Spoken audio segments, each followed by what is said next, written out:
Ce matin, je vais vous parler d'une bande dessinée qui, depuis 2 semaines, tourne un peu entre toutes les mains des animateurs de la radio. Je crois qu'ils l'ont tous lu, alors ils ne sont malheureusement pas là pour en parler avec moi, heureusement, parce que ce serait peut-être un peu long aussi.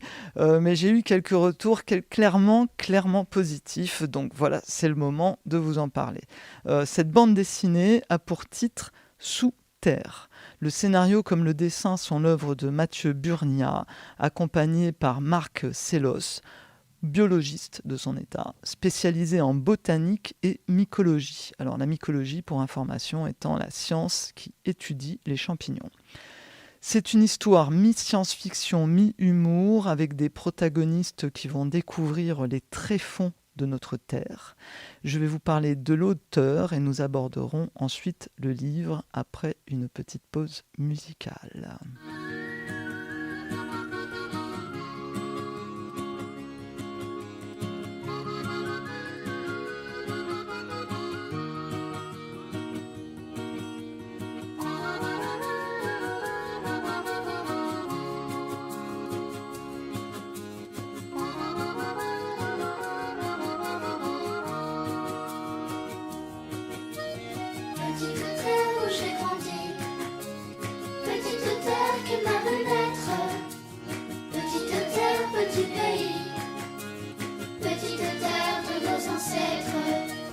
Petite terre où j'ai grandi, petite terre qui m'a vu naître.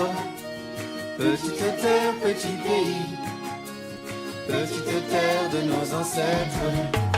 Petite terre, tu as grandi dans ce gigantesque univers, à l'endroit précis où le gris se colore de bleu et de vert.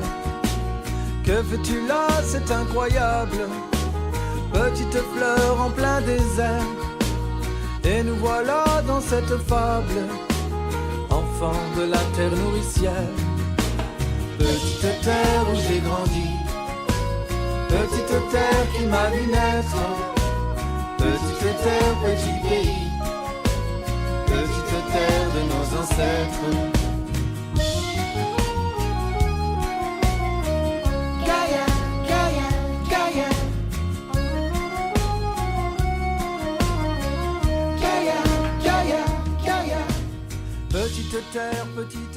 Mathieu Burnia, c'est un dessinateur et scénariste de bande dessinée belge, né en 1984 à Bruxelles. Alors, pour parler un petit peu de lui, après une licence à l'école supérieure de la Cambre, alors pour information, la Cambre est l'une des principales écoles d'art et de design en Belgique. Il travaille 2 ans dans une société en tant que designer.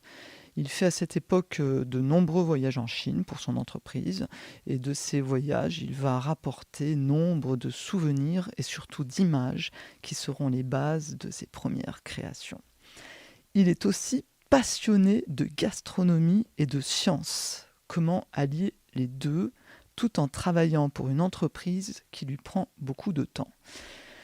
Eh bien, le choix est vite fait. Et je suis de loin bien d'accord avec Mathieu, il choisit la bande dessinée.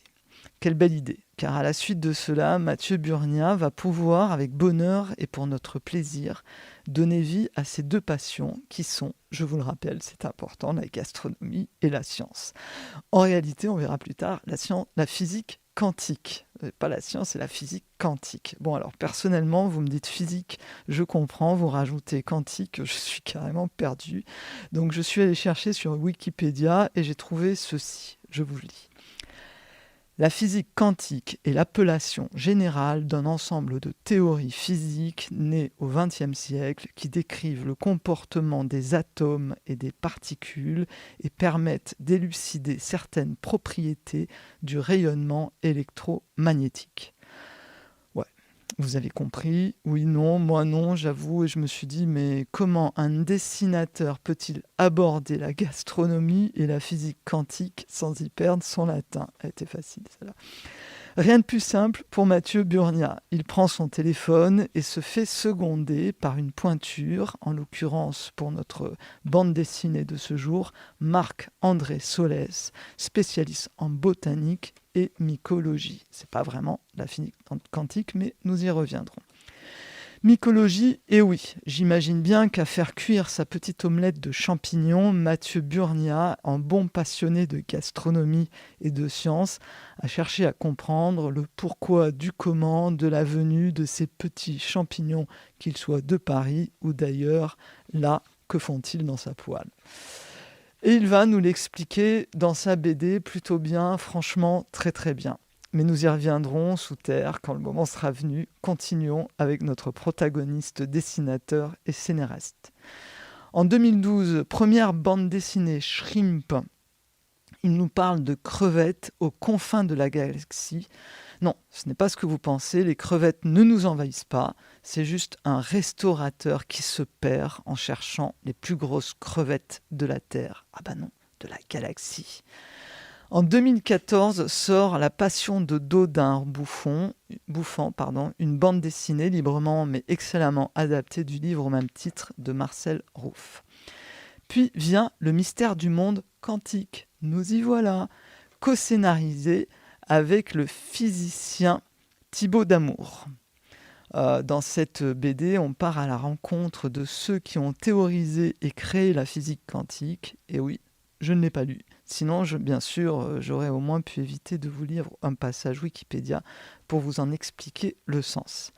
Il reçoit en 2017 le prix de la BD Fnac Belgique. Vous l'aurez compris, Mathieu Burnia est un auteur de vulgarisation scientifique et gastronomique. Dans la bande dessinée qui nous intéresse, Sous terre, il ne nous parle pas gastronomie, mais il y aborde la nature sous son angle le plus inconnu du commun des mortels, et je dirais, histoire de me moquer un peu, une nature ô combien inconnue de nos petits citadins qui, à longueur de journée, jouent sur des marelles en béton et marchent sur du bitume bien sombre. À espérer que tous ces enfants le lisent un jour et leur donnent l'envie de creuser un peu cette terre autrement que sur des bancs d'école.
de la bande dessinée Sous terre.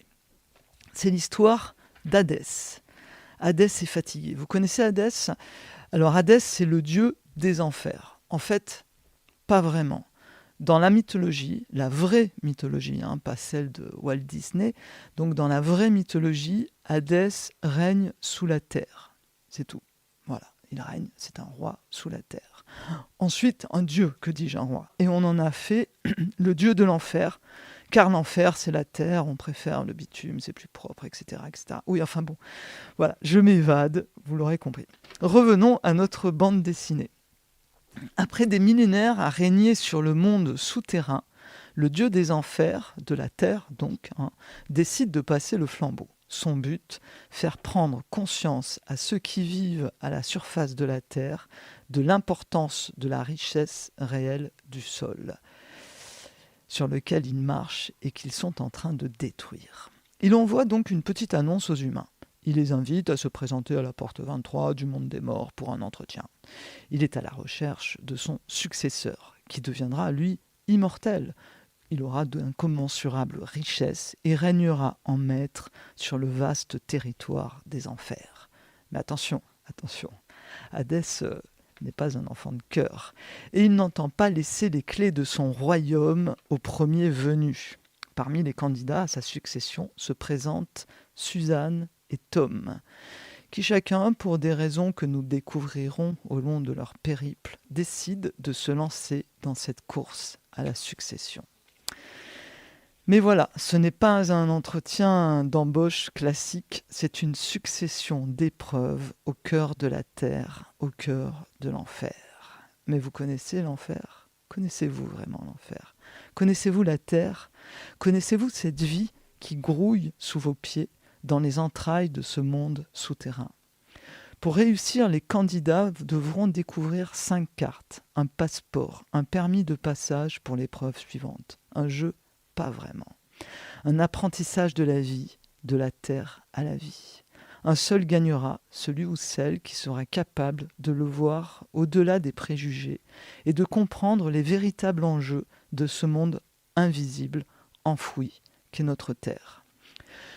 Le livre a un objectif clair, faire comprendre au lecteur la vie sous terre. Ce livre est d'ailleurs une source d'informations précises et détaillées de la vie sous nos pieds, la vie sous terre. On plonge dans la terre, dans cet amalgame de déchets végétales. Que dis-je ? Mais non, pas de déchets, de vie bizarre, je l'admets. On y côtoie des mille-pattes, des araignées, des vers de terre et tout un tas de divers insectes. On évolue entre les roches, la terre, le sable, et on s'enfonce avec délectation dans ce mélange, que dis-je, ce réseau de vies inconnues pour lesquelles on s'aperçoit au fur et à mesure de l'avancée de nos candidats, ô combien sympathiques, à quel point tout cela est important. Alors j'ai aimé le déroulé, parfois un peu difficile, mais tellement ludique. Il vise à changer notre regard sur notre monde tout en nous sensibilisant à la protection de l'environnement. Éveiller les consciences à travers l'apprentissage et la vulgarisation scientifique. Telle est la démarche de Mathieu Burnia avec cette bande dessinée. Et il y arrive bien.